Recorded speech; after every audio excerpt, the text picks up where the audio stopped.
ಓಂ ನಮಃ ಶಿವಾಯ.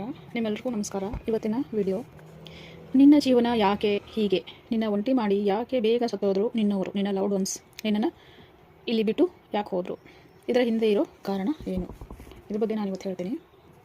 ಈಗ ನಿನ್ನ ಜೀವನದಲ್ಲಿ ನೀನು ಏನನ್ನು ಅನುಭವಿಸ್ತಾ ಇದೆಯಾ, ಇದು ನಿನ್ನ ಎಲ್ಲ ಜೀವನಗಳಲ್ಲಿ ಅನುಭವಿಸ್ತಾ ಬರ್ತಾನೇ ಇದೆಯಾ ನೀನು. ಓಕೆ, ನಿನಗೆ ತುಂಬ ಕಷ್ಟ ಆಗ್ತಾ ಇದೆ ಅಂದರೆ ನಿನಗಿಂತ ಕೆಳಗಡೆ ಇರೋರನ್ನ ನೋಡಿ ಜೀವನ ಮಾಡುವಂತಲೂ ಹೇಳ್ತಾರೆ. ದೇವರು ಎಷ್ಟು ಕೊಟ್ಟಿದ್ದಾನೆ ಅಷ್ಟರಲ್ಲಿ ತೃಪ್ತಿಯಾಗಿ ಇರಬೇಕು.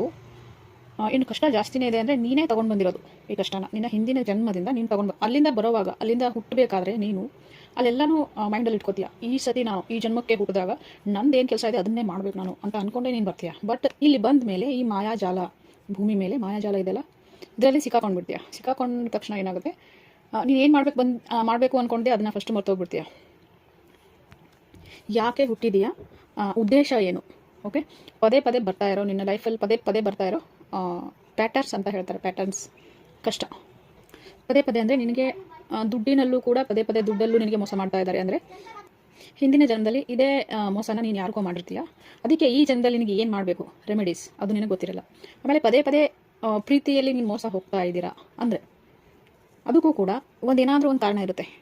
ಓಕೆ, ನಿನಗೆ ಗೊತ್ತಿಲ್ಲ ನೀನು ಹುಟ್ಟಿರೋದು ಯಾಕೆ ಅಂತ ನಿನಗೆ ಗೊತ್ತಿಲ್ಲ ಅಂದರೆ ಆದಷ್ಟು ನೀನು ಕೆಟ್ಟದನ್ನು ಮಾಡೋದಕ್ಕೆ ಪ್ರಯತ್ನ ಪಡಬೇಡ. ನಿನಗೆ ಗೊತ್ತಿಲ್ಲ ಅಂದರೂ ಕೂಡ ನೀನು ಒಳ್ಳೆಯದನ್ನೇ ಮಾಡ್ತಾ ಹೋಗು.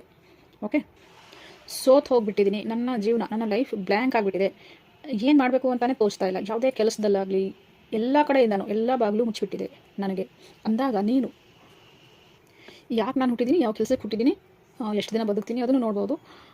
ಬಟ್ ಅದನ್ನು ತೋರಿಸಲ್ಲ ನಾವು. ನಾನು ಏನು ಮಾಡಬೇಕು, ನನ್ನ ಈ ಕಷ್ಟಕ್ಕೆ ಪರಿಹಾರ ಏನು, ರೆಮಿಡೀಸ್ ಏನು, ಇದನ್ನು ಗೊತ್ತು ಮಾಡ್ಕೋಬೇಕು ಅಂದರೆ ನೀನು ನಮಗೆ ಕಾಂಟ್ಯಾಕ್ಟ್ ಮಾಡಿ. ನಿಮ್ಮ ಅಕಾಸಿಕ್ ಬುಕ್ ಇರುತ್ತಲ್ಲ ಅದನ್ನ ಓಪನ್ ಮಾಡಿಬಿಟ್ಟು ಈ ಒಂದು 5 ಕ್ವಶನ್ಗೆ ನಾವು ಆನ್ಸರ್ ಕೊಡ್ತೀವಿ. ಅದರಲ್ಲಿ ಗೊತ್ತಾಗುತ್ತೆ ನಿನಗೆ ಜೀವನ ಹೆಂಗೆ ಮಾಡಬೇಕು. ಫಸ್ಟ್ ಆಫ್ ಆಲ್ ನಾವು ಅಕಾಸಿಕ್ ಬುಕ್ ಓಪನ್ ಮಾಡಿದ ತಕ್ಷಣವೇ ನಿನ್ನ ಬಗ್ಗೆ ನಾವು ನೋಡಿದ ತಕ್ಷಣ ನಿನ್ನ ಅರ್ಧ ಕರ್ಮ ಕ್ಲಿಯರ್ ಆಯಿತು ಅಲ್ಲಿ. ಓಕೆ, ಅದನ್ನ ಯಾರೂ ತಿಳಿಸ್ಕೊಡಲ್ಲ, ಅದನ್ನು ತಿಳ್ಕೊಬೇಕು. ಯಾಕಂದರೆ ನಿನಗೆ ಗೊತ್ತೇ ಇರಲ್ಲ, ಹುಟ್ಟೋವಾಗ ನಿನಗೆ ಗೊತ್ತಿರುತ್ತೆ, ಹುಟ್ಟಾದ್ಮೇಲೆ ಎಲ್ಲ ಮರ್ಬಿಟ್ಟಿರ್ತೀಯ ಭೂಮಿ ಮೇಲೆ ಬಂದಮೇಲೆ.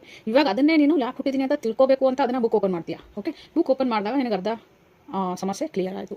ಇನ್ನು ಅರ್ಧ ಸಮಸ್ಯೆನ ನೀನು ಯಾವ ರೀತಿ ಜೀವನ ಮಾಡಬೇಕು ಅಂತ ಅದ್ರಲ್ಲಿ ಗೊತ್ತಾಗ್ಬಿಡುತ್ತೆ. ಅದನ್ನು ರೆಮಿಡೀಸ್ ನೀನು ಅದನ್ನು ತೊಗೊಂಡ್ಬಿಟ್ರೆ ನಿನ್ನ ಜೀವನ ಕ್ಲಿಯರ್ ಚೆನ್ನಾಗಾಗುತ್ತೆ.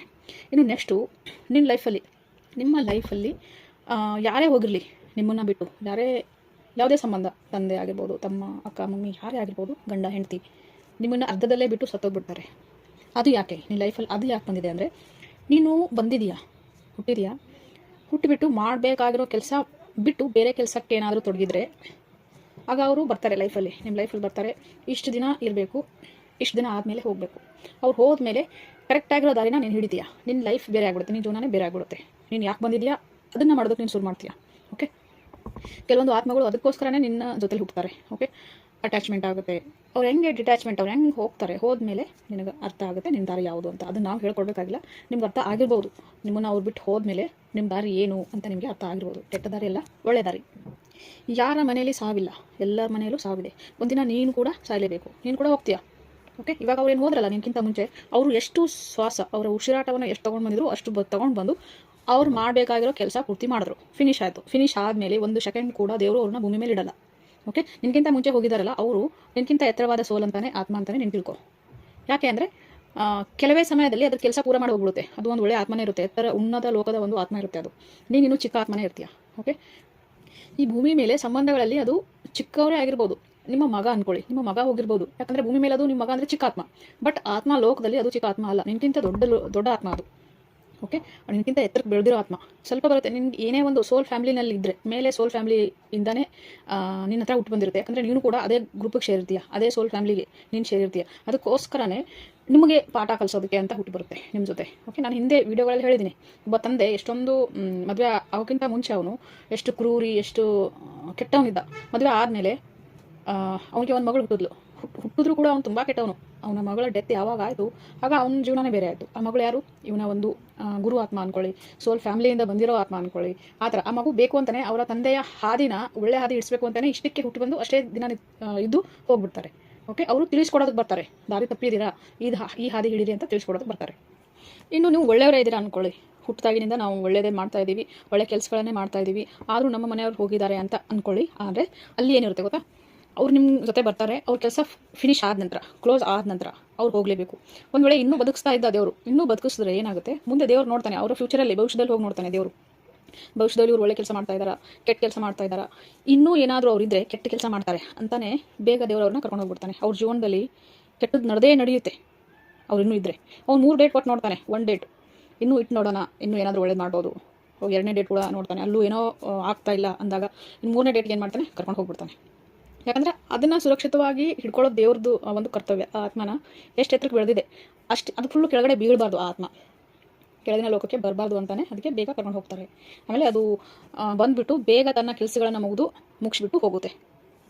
ಯಾಕಂದರೆ ಆ ಸೋಲ್ಗೆ ಇಷ್ಟ ಇರಲ್ಲ, ನಾನು ಕೆಳಗಡೆ, ನನ್ನ ಆತ್ಮ ಕೆಳಗಡೆ ಬೀಳಬೇಕು ಅನ್ನೋದೇ ಆ ಸೋಲ್ಗೆ ಇಷ್ಟ ಇರಲ್ಲ. ಯಾಕಂದರೆ ಅದು ತಿಳ್ಕೊಂಡಿರೋ ಆತ್ಮ ಇರುತ್ತೆ, ಚಿಕ್ಕದೇ ಆಗಿದ್ರು ಬುದ್ಧಿವಂತ ಆತ್ಮ ಆಗಿರುತ್ತೆ ಅದು. ಆ ಆತ್ಮ ಏನಾಗುತ್ತೆ, ಬೇಗ ಹೊರಟೋಗ್ತಾರೆ ಅವರು. ಇಲ್ಲಿ ಅವ್ರು ಬರೋವಾಗ ಒಬ್ಬರೇ ಬಂದರು, ನೀವು ಬರೋವಾಗ ಒಬ್ಬರೇ ಬಂದ್ರಿ. ಇಲ್ಲಿ ಬಂದು ಏನಾಯಿತು, ಸಂಬಂಧಗಳು, ಅಟ್ಯಾಚ್ಮೆಂಟ್ ಬೆಳೀತು. ಓಕೆ, ಬೆಳೆದಾದಮೇಲೆ ಅವ್ರು ಹೋದಾಗ ನಿಮಗೆ ತುಂಬ ನೋವಾಗುತ್ತೆ, ತುಂಬ ತೊಂದರೆ ಆಗುತ್ತೆ. ಓಕೆ, ಬಟ್ ಅವರು ನಿಮ್ಮ ಜೊತೆನೇ ಇದ್ದು ಜಾಸ್ತಿ ವಯಸ್ಸು ಆಗೋವರೆಗೂ ನಿಮ್ಮ ಜೊತೆನೇ ಇದ್ದರೂ ಕೂಡ ಲಾಸ್ಟಲ್ಲಿ ಅವ್ರು ಹೋಗಲೇಬೇಕಲ್ವ, ಭೂಮಿ ಮೇಲಂತೂ ಇರಲ್ಲ ಅಲ್ವಾ. ಇಲ್ಲ ಇನ್ನೂ ಇರಬೇಕಾಗಿತ್ತು ಅಂತ ನೀವು ಅನ್ಕೋತೀರ, ಅದು ಸ್ವಾರ್ಥ ಅಲ್ವಾ, ನಿಮ್ಮದು ಸ್ವಾರ್ಥ. ಅದು ನಿಮ್ಮ ಜೊತೆನೇ ಇರಬೇಕು ಅಂತ ಏನು ಹೇಳ್ತಾ ಇದ್ದಾರೆ, ಅದು ನಿಮ್ಮ ಸ್ವಾರ್ಥ. ಆ ಆತ್ಮಕ್ಕೆ ಏನು ಬೇಕು ಅಂತ ನೀವು ವಿಚಾರ ಮಾಡ್ತಾ ಇಲ್ಲ. ಆ ಆತ್ಮಕ್ಕೆ ಯಾವ್ದು ಒಳ್ಳೇದು, ಯಾವ್ದು ಕೆಟ್ಟದ್ದು ಅಂತ ನೀವು ವಿಚಾರ ಮಾಡ್ತಾ ಇಲ್ಲ. ಬಟ್ ನಿಮಗೆ ಅವ್ರು ಬೇಕು. ಯಾಕೆ ಜೊತೆಲೇ ಬರುವಾಗ ಜೊತೆಲೇ ಬಂದ್ರೆ ಅವರು ನೀವು ಇಲ್ಲ ಅಲ್ವಾ, ಬೇರೆ ಬೇರೆಯೇ ಬಂದರೆ ಅಲ್ವಾ. ಹೋಗಬೇಕಾದ್ರೂ ಬೇರೆ ಬೇರೆಯೇ ಹೋಗಬೇಕು. ಓಕೆ, 2 ಆತ್ಮಗಳು ಕೂಡ ಹೋಗುತ್ತೆ ನೋಡಿ. ಒಂದು ಹೆಲಿಕಾಪ್ಟರ್ ಕ್ರ್ಯಾಶ್ ಆಗಿಬಿಟ್ಟು ಆ ಕಡೆ ಸೌತ್ ಕಡೆನೇ ಇಬ್ಬರು ಆರ್ಮಿ ಆಫೀಸರ್ಸ್, ಗಂಡ ಹೆಂಡತಿ ಸತ್ತೋದ್ರು. ಕೇಳಿರ್ಬೋದು ನೀವು ಇದನ್ನು. ಒಂದೇ ಟೈಮಲ್ಲಿ ಸತ್ತೋದ್ರು. ಯಾಕಂದರೆ ಅವ್ರು ಇಬ್ಬರು ಕೂಡನೇ ಬಂದು, ಇಬ್ಬರು ಕೂಡ ಏನು ಕೆಲಸ ಮಾಡಬೇಕು ಅದನ್ನು ಮುಗಿಸ್ಬಿಟ್ಟು ಒಂದೇ ಸತಿಗೆ ಸತ್ತೋಗ್ತಾರೆ. ಓಕೆ, ಅವರು ಒಂದು ಟ್ವಿನ್ ಫ್ಲೇಮ್ಸ್ ಆಗಿರ್ಬೋದು, ಸೋಲ್ಮೇಟ್ಗಳಾಗಿರ್ಬೋದು ಅವರು ಅಲ್ವಾ. ಅದಕ್ಕೆ ಅವರು ಕೆಲಸ ಮುಗಿಸ್ಬಿಟ್ಟು ಜೊತೆಲೇ ಹೋಗ್ತಾರೆ. ಇವಾಗ ಫ್ರೆಂಡ್ಸ್ಗಳು ಇರ್ತಾರೆ, ತುಂಬ ಕ್ಲೋಸ್ ಫ್ರೆಂಡ್ಗಳಿರ್ತಾರೆ. ಅವರೆಲ್ಲ ಪಿಕ್ನಿಕ್ ಹೋದರು, ಅಲ್ಲಿ ಕೂಡ ಜೊತೆಲೇ ಸತ್ತೋಗ್ಬಿಟ್ಟಿರ್ತಾರಲ್ಲ. ಆಮೇಲೆ ನೀರಲ್ಲಿ ಮುಳುಗ್ಬಿಟ್ಟು ಜೊತೆಲೇ ಸತ್ತೋಗ್ತಾರೆ.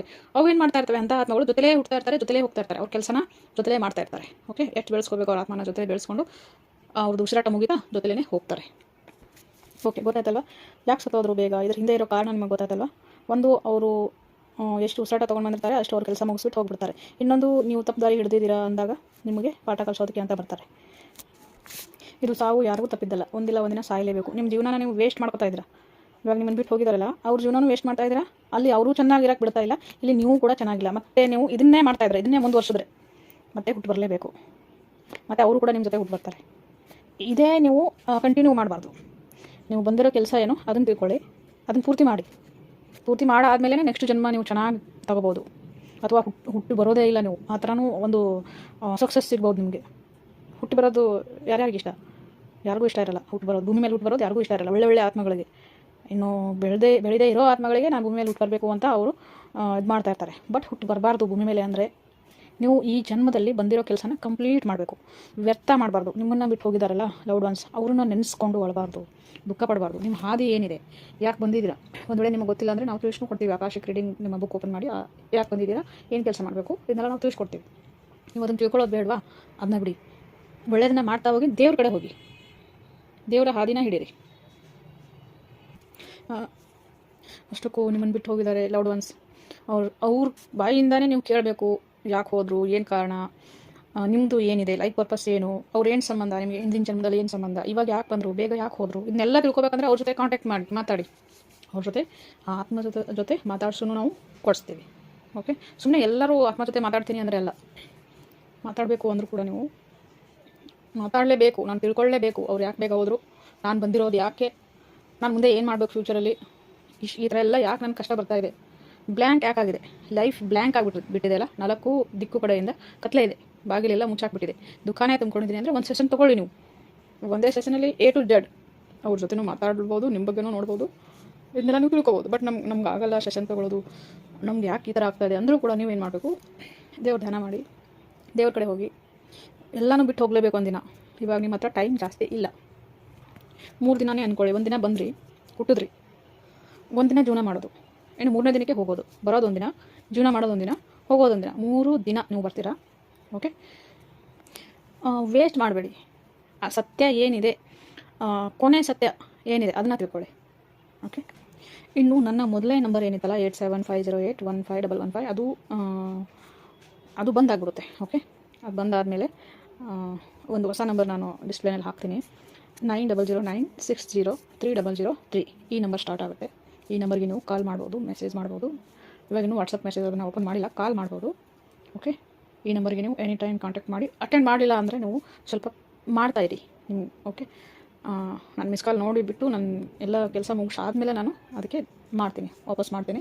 ಆಮೇಲೆ ನೀವು ಮಾಡ್ತಾಯಿರಿ. ನಿಮ್ಗೆ ಏನಾದರೂ ತೊಂದರೆ ಇದ್ದರೆ ಇಲ್ಲಿ 100% A to Z ಪ್ರಾಬ್ಲಮ್ಸ್ಗೂ ಅಂದರೆ ಫಸ್ಟು ಮಾತಾಡ್ತೀನಿ ನಾನು, ಏನು ಸಮಸ್ಯೆ ಇದೆ ಅದು ನಮ್ಮಿಂದ ಪರಿಹಾರ ಆಗುತ್ತಾ ಮಾತಾಡಿಬಿಟ್ಟು ನಿಮಗೆ ಪರಿಹಾರ ಮಾಡಿಕೊಡ್ತೀವಿ. ಬಟ್ ಒಂದೇ ಒಂದು ಮಾತು, ನಿಮ್ಮ ಲೈಫ್ ಬಂದಿರೋದನ್ನು ಹತ್ತು ದುಃಖದಲ್ಲಿ ನಿಮ್ಮನ್ನು ಬಿಟ್ಟು ಹೋಗಿರೋರನ್ನ ನೆನೆಸ್ತಾ ಅವರ ಒಂದು ಯಾತ್ರೆಗೂ ಅಡ್ಡಿ ಆಗಬೇಡಿ. ನಿಮ್ಮ ಲೈಫನ್ನು ವೇಸ್ಟ್ ಮಾಡ್ಕೋಬೇಡಿ. ಯಾಕೆ ಬಂದಿದ್ದೀರಾ, ನನ್ನ ಕೆಲಸ ಏನು, ಅದ್ರ ಬಗ್ಗೆ ಫೋಕಸ್ ಇರಬೇಕು. ಓಕೆ, ಸರಿ.